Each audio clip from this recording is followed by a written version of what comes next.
말씀으로 하루를 여는 복된 새벽, 하나님께서 우리에게 주시는 귀한 말씀은 구약성경 출애굽기 40장 29절에서 33절까지 되겠습니다.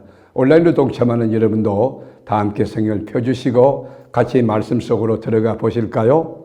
또 해막의 성막 문 앞에 번제단을 두고 번제와 소제를 그 위에 드리니 여호와께서 모세에게 명령하신 대로 되니라. 그는 또 물두멍을 해막과 제단 사이에 두고 거기 씻을 물을 담으니라. 모세와 아론과 그 아들들이 거기서 수족을 씻되 그들이 해막에 들어갈 때와 제단에 가까이 갈 때 씻었으니 여호와께서 모세에게 명령하신 대로 되니라.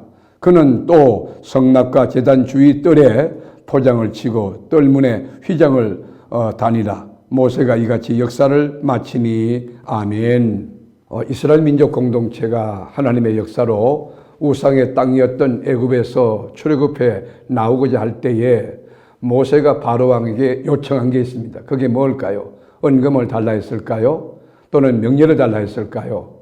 그게 아니고 이스라엘 민족들이 하나님이 택한 백성이므로 광야에서 마음껏 자유하게 예배할 수 있도록 우리를 보내달라 그겁니다.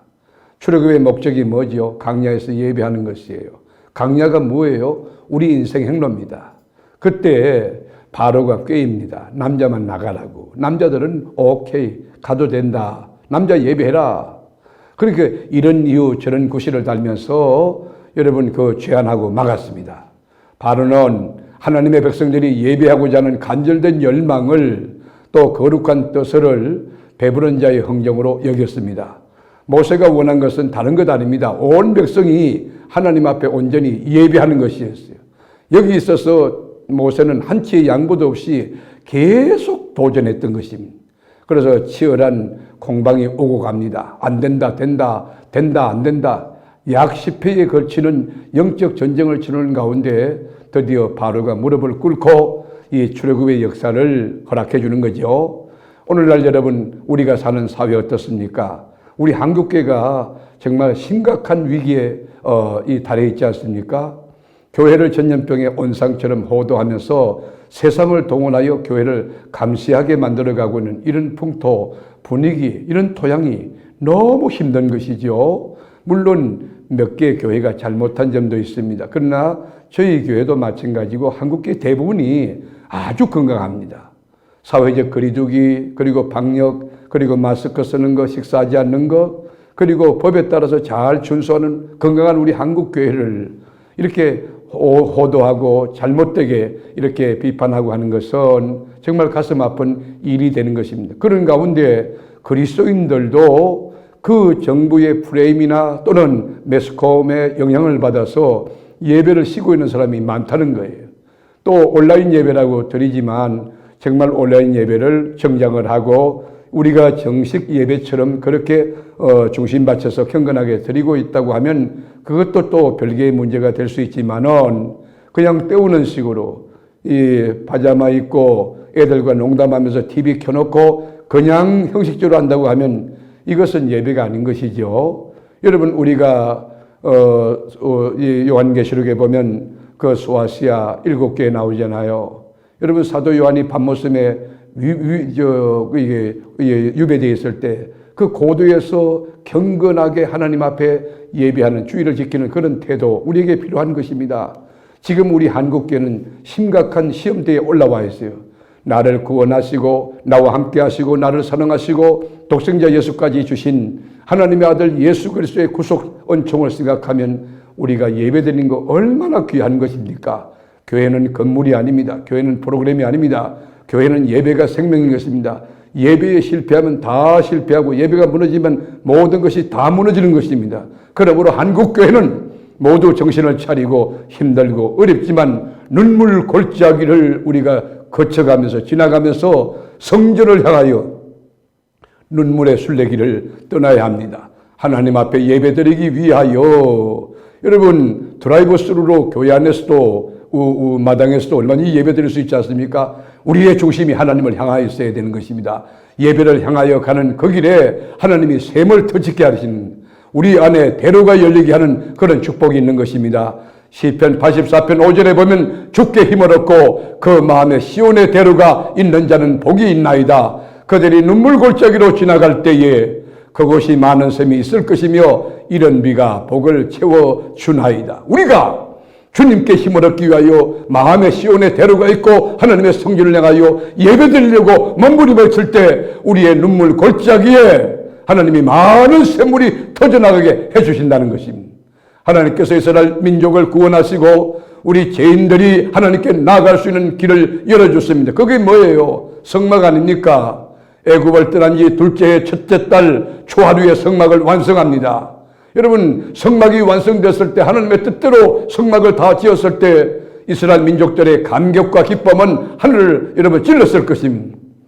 모세가 여러분 어떤 계획을 가지고 이 설계했나요? 모세가 자기 힘으로 성막을 지었나요? 그렇지 않아요. 하나님의 설계, 하나님의 뜻, 하나님의 명령대로 지은 것입니다. 그것이 성막이고 오늘날 교회인 것입니다.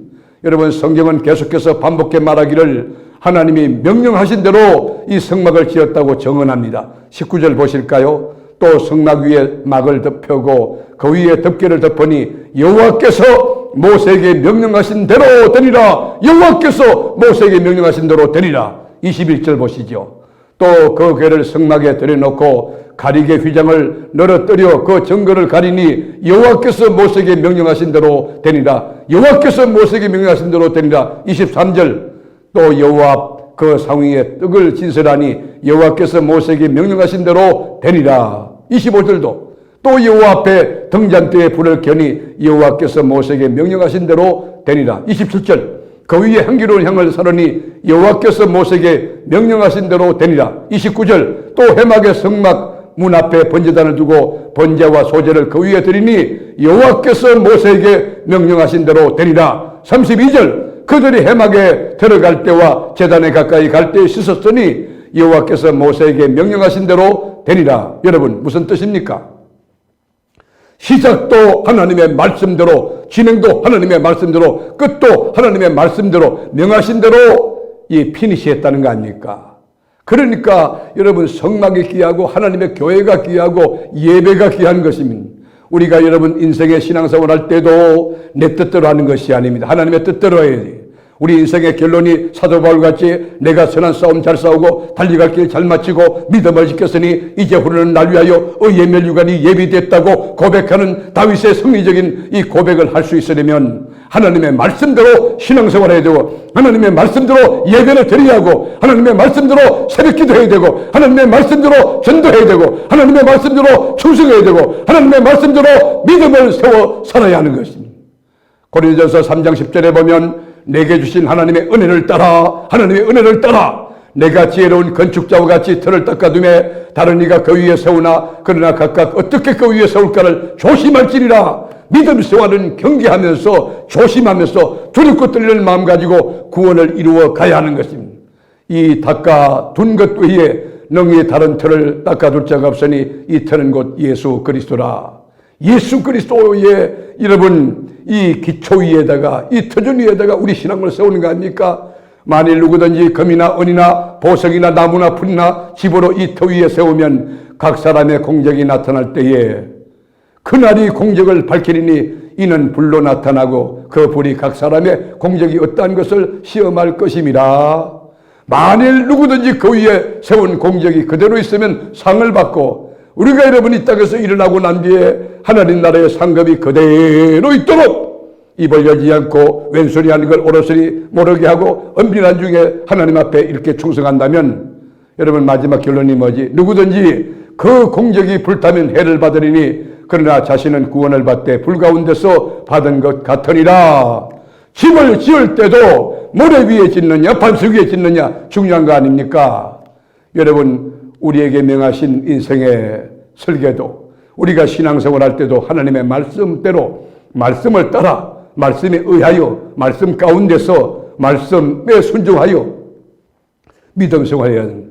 내가 믿었던 예수 뭐는 경력이라든지 커리어라든지 무슨 이런 경험 법칙을 내세워서 안 됩니다. 하나님의 말씀이 표준인 것이에요. 예배도 하나님 앞에 합당한 예배 드리기 위하여 얼마나 경건하게 하고 얼마나 준비해야 되고 얼마나 기도해야 되고 여러분 하나님 앞에 예배를 잘 준비할 때 그 예배가 하나님께서 기뻐 받으시는 예배가 되는 것 아닙니까? 이스라엘 민족의 비극이 뭐죠? 예배가 변절됐을 때. 이스라엘 민족의 불행의 시작이 뭐죠? 예배가 무너졌을 때 이스라엘 민족 앞에 항상 위기가 닥쳐왔어요. 여러분 가정에, 여러분 사업에, 여러분 자녀에게 여러분 위기가 온다는 것은 뭐죠? 예배가 무너질 때, 예배가 부실할 때, 예배를 아무렇게 드리고 형식적으로 드리고, 여러분 주일 예배 한 번 드리고 썬데이 크리스찬들 많지 않아요? 여러분 우리가 매일 새벽에 나와서 하나님의 전에서 여호와의 제단불을 부여잡고 기도하고 주님의 뜻을 받들고, 그리고 하나님의 영광을 우리가 드러내고 하나님의 인재를 경험하고 하나님의 결제와 인도 따라 살아간다고 하면 그의 삶은 주님 안에서 평탄의 삶으로, 형통의 삶으로 늘 승리하며 나가게 될 것입니다. 오늘도 주님과 아름다운 동행의 시작입니다. 여러분의 가정에 하나님의 평강이 있기를 축복합니다. 기도합니다. 주님, 여호와의 말씀대로 성막을 지었듯이 우리 신앙생활도, 우리 인생도 여호와의 말씀 가운데 말씀을 지켜서 말씀대로 행하는 그런 은혜를 더하여 주옵소서. 말씀이 우리 신학과 신앙의 좌표가 되게 하시고 말씀 붙들고 기도하며 말씀을 우리 삶에 육화해 나갈 수 있는 그런 은혜와 능력을 더하여 주시옵소서. 우리를 죄와 사망에서 건져주신 나의 구주, 나의 모든 것 되시는 내 사랑하는 예수님의 이름으로 기도드립니다. 아멘.